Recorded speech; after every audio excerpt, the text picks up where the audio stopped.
जो हमारी भारत जोड़ो यात्रा है, इसको हमने कन्याकुमारी में शुरू किया।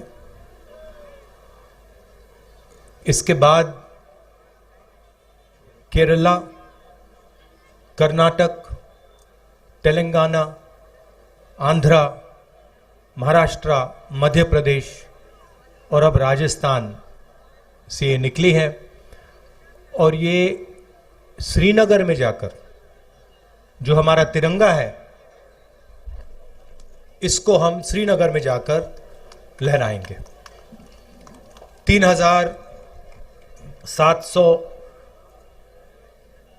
3,800 किलोमीटर के बीच की दूरी है। शुरू किया था तो हम सबको लगा था कि ये काफी मुश्किल सफर होगा, आसान नहीं होगा। 3,700 किलोमीटर चलना आसान नहीं होता है। पहले धूप थी, बारिश हुई, आंधी आई, अब थोड़ी ठंड हो रही है। मगर अजीब बात यह है कि ये सफर मुश्किल नहीं है, काफी आसान है। आप हमारे यात्रियों से पूछिए, जो भी इस यात्रा में चल रहा है, 25-26 किलोमीटर हम चलते हैं, 7-8 घंटे चलते हैं, मगर थकान किसी को नहीं होती। और शुरुआत से मैं सोच रहा हूं ये इसका कारण क्या है। आमतौर से 5-10 किलोमीटर चलते हैं, थकान हो जाती है, मगर इसमें हम 25-26 चल रहे हैं और थकान नहीं हो रही है। इसका कारण है कि आप लोगों ने, हिंदुस्तान की जनता ने इस यात्रा को अपना प्यार, अपना समर्थन और अपनी पूरी शक्ति दे दी है। और आपने हमारी मदद की है, हमारा काम आसान बनाया है। तो इसके लिए भी मैं आप सबको दिल से धन्यवाद करना चाहता हूं। यात्रा का लक्ष्य मैं आपको बताना चाहता हूं। हिंदुस्तान एक लोकतांत्रिक देश है। इसमें अलग अलग संस्थाएं लोकतंत्र की रक्षा करती हैं। इसमें हमारे विधानसभाएं हैं, लोकसभा, राज्यसभा, जुडिशरी, जैसे भी गहलोत जी ने कहा, मीडिया जो चौथा स्तंभ माना जाता है, इन सब का काम लोकतंत्र की रक्षा करने का होता है। मगर आज के हिंदुस्तान में बीजेपी ने, आरएसएस ने इन सब को दबा दिया है और इन सब के अंदर अपने लोगों को इन्होंने बैठा दिया है। पार्लियामेंट में हम भाषण करना चाहें, चाहे वो नोटबंदी के बारे में हो, चाहे वो जीएसटी के बारे में हो, किसान बिल के बारे में हो, चाइना जिसने हमारी जमीन ले ली उसके बारे में हो, हमारा माइक ऑफ कर दिया जाता है, हमें बोलने नहीं देते। हम चिल्लाते रहते पार्लियामेंट हाउस में, वीडियो कैमरा हमारी ओर आता ही नहीं। स्पीकर राजस्थान के हैं, लोकसभा टीवी को उनका चेहरा बहुत अच्छा लगता है, 24 घंटा उनका चेहरा दिखाते रहते हैं। और जो हम कहते हैं वो कोई सुन नहीं पाता है। इसलिए हमने सोचा कि हमारे लिए एक ही रास्ता है, इन सड़कों पे चलकर, आपसे बातचीत कर कर आपको जो हिंदुस्तान की सच्चाई है वो बताना। तो ये है लक्ष्य यात्रा का। अभी गहलोत जी ने एक बात बोली और मैं उनसे सहमत हूं, मगर मैं उसमें एक चीज जोड़ना चाहता हूं। गहलोत जी ने कहा कि जो हमारे मीडिया हैं वो अपना काम नहीं कर रहे हैं, जो चौथा स्तंभ का काम होता है, जिम्मेदारी होती है, उसको पूरा नहीं कर रहे। वो सही बोल रहे हैं, मगर यहां जो हमारे मीडिया के मित्र आए हैं, और मैं यहां कहना चाहता हूं क्योंकि जो लोग भीड़ में हैं, आपको गलतफहमी नहीं होनी चाहिए, ये इनकी गलती नहीं है। ये अपना काम करने की कोशिश करते हैं, ये रिपोर्टिंग करने की कोशिश करते हैं, मगर इनके जो मालिक हैं, इन्होंने इनके पीछे एक लगाम सी बांध रखी है, तो ये अपना काम पूरा नहीं कर सकते हैं। तो गलती इनकी नहीं है, जरूर ये थोड़ा और कर सकते हैं और करना चाहिए, मगर इनका कंट्रोलर, इनका रिमोट कंट्रोल, जैसे टीवी का रिमोट कंट्रोल होता है, वो इनके, देखिए मुस्कुरा रहे हैं, वो इनके हाथ में नहीं है, वो इनके जो मालिक हैं उनके हाथ में है। और सरकार में जो आपका दिल्ली में राज करते हैं उनके हाथ में है। तो ये मैं अशोक गहलोत जी की बात को थोड़ा बढ़ावा देना चाहता था। हिंदुस्तान के सामने 2-3 बड़े मुद्दे हैं। सबसे बड़ा मुद्दा बेरोजगारी का और महंगाई का। जो रोजगार देने का सिस्टम है, वो जो स्मॉल और मीडियम बिजनेस चलाते हैं, जो छोटे व्यापारी होते हैं, वो लोग देते हैं रोजगार। जो अरबपति होते हैं, 3-4 अरबपति हैं हिंदुस्तान में, वो रोजगार नहीं देते।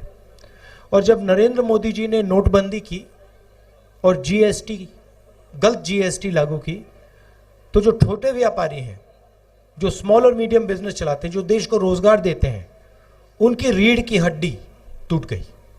और सच्चाई आज ये है कि देश अगर चाहे भी अपने युवाओं को रोजगार नहीं दे सकता। तो सबसे बड़ा मुद्दा देश के सामने यह है। दूसरा मुद्दा महंगाई है। इंटरनेशनल मार्केट पे पेट्रोल और डीजल के दाम ऊपर जाएं या नीचे जाएं, हिंदुस्तान में पेट्रोल और डीजल के दाम ऊपर ही जाते हैं। चाहे कुछ भी हो जाए, इंटरनेशनल मार्केट में तेल के दाम गिर जाएं, मगर उसका फायदा हिंदुस्तान के गरीब लोगों को नहीं मिलता। फायदा 3-4 बड़े उद्योगपतियों को मिलता है। आपको याद होगा यूपीए के समय पेट्रोल के दाम 60 रुपए के थे। याद है आपको? याद है?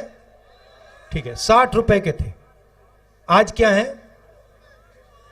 आज 107 रुपए। तो आपको यह सवाल पूछना है कि ये जो पैसा है जो आपके जेब में से निकल रहा है, ये कहां जा रहा है? ये किसकी जेब में जा रहा है? ये देखिए भैया, देखिए, आपको ये सब व्यापारियों के जेब में नहीं जा रहा, क्योंकि जीएसटी नोटबंदी ने व्यापारियों के जेब में से पैसा निकाला। ये चुने हुए 2-3, 5 लगा लो, ये 4-5 उद्योगपति हैं हिंदुस्तान में।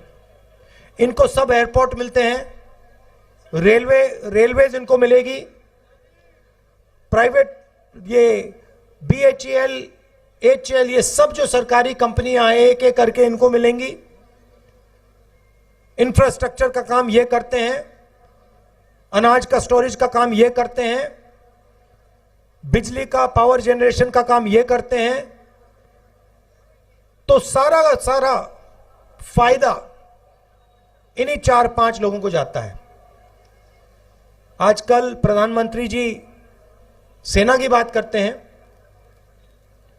जो भी कॉन्ट्रैक्ट्स, हथियार के कॉन्ट्रैक्ट्स हैं, वो सारे के सारे इन्हीं 4-5 लोगों को जाते हैं। तो पूरा का पूरा फायदा 4-5 लोगों को हो रहा है। वो लाखों करोड़ रुपए कर्जा ले सकते हैं, उनका 1 सेकंड में कर्जा माफ हो जाता है। और अगर हमारा किसान 50,000 रुपए का कर्जा माफ करना चाहे, 1 लाख रुपए का कर्जा माफ करना चाहे, तो ये लोग उसका कर्जा नहीं माफ कर सकते। हमने आपसे वायदा किया था, आपको याद होगा, कि किसानों का कर्जा माफ होगा। याद है आपको? किया ना? तो जो हम कहते हैं हम करके दिखा देते हैं। हमने कहा था किसानों का कर्जा माफ होगा। 22 लाख किसानों का कर्जा माफ किया। आज हम चाय पी रहे थे सुबह, किसान के घर में हमने चाय पी। किसान आया, मुझसे गले लगा और मुझसे कहा कि राहुल जी, आपने हमारा कर्जा माफ किया, आपने हमारी जिंदगी बदल दी, इसलिए मैं आपको दिल से धन्यवाद करता हूं। और ऐसे 22 लाख लोग हैं, 22 लाख लोग हैं। 8 लाख किसान हैं राजस्थान में जिनको बिजली का बिल देना नहीं पड़ता, 1 रुपया नहीं देना पड़ता।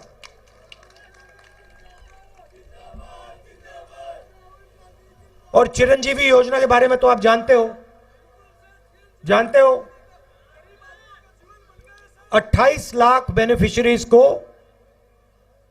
10 लाख रुपए का बीमा, कोई भी बिल्कुल फ्री, कोई भी ऑपरेशन करवाना हो, दिल का ऑपरेशन करवाना हो, कैंसर का इलाज करवाना हो, ट्रांसप्लांट करवाना हो, राजस्थान में आपको फ्री में करवाते हैं हम लोग।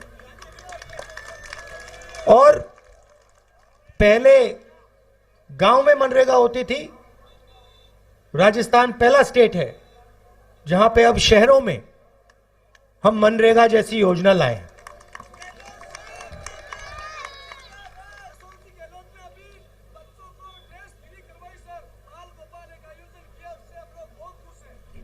ठीक है, मगर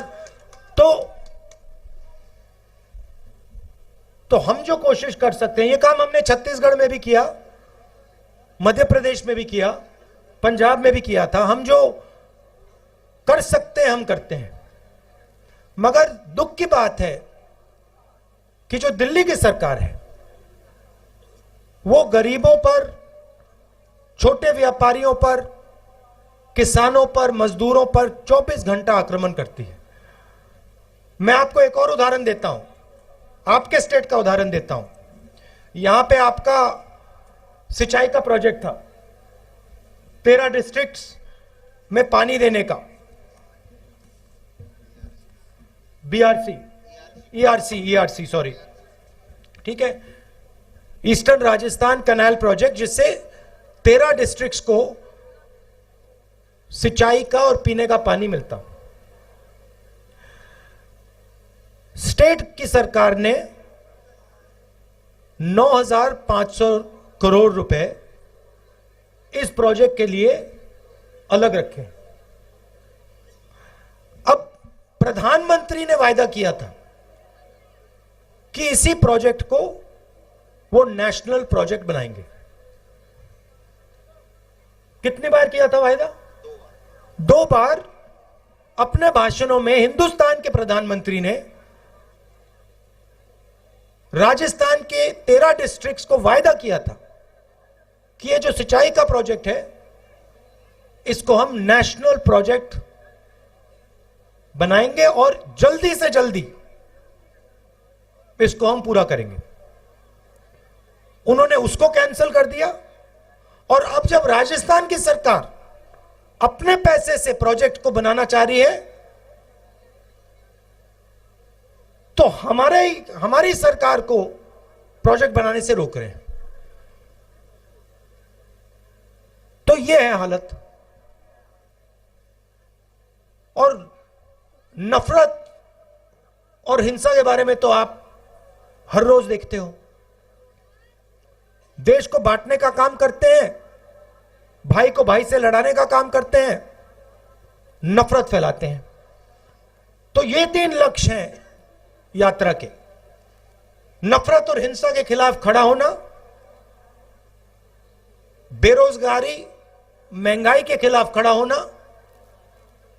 और जो हमारे गरीब लोग हैं, किसान हैं, मजदूर हैं, छोटे दुकानदार हैं, बेरोजगार युवा हैं, उनकी बात सुनना और समझना। देखिए, अभी मैंने 10 मिनट भाषण दिया है। गहलोत जी ने 5-7 मिनट बोला, सचिन ने 5-7 मिनट बोला। सुबह 6 बजे से हम पैदल चल रहे हैं, घंटों चले हैं। हम बोलते नहीं हैं, हम आपकी बात सुनते हैं। हमारे पास जो भी आना चाहता है आ जाता है, चाहे वो किसान हो, युवा हो, माताएं बहनें, मनरेगा के मजदूर, छोटे दुकानदार, जो भी इन सड़कों पे हमसे बात करना चाहते हैं आ सकते हैं, आ जाते हैं। देखिए, ये लड़की हाथ उठा रही है, इससे जाके अभी हम बात करेंगे। जो भी बात करना चाहता है आता है, हम प्यार से उनकी बात सुनते हैं, 7-8 घंटे सुनते हैं और फिर अंत में अपनी बात 15 मिनट के लिए रखते हैं। आपने इतना समर्थन दिया, इतना प्यार दिया,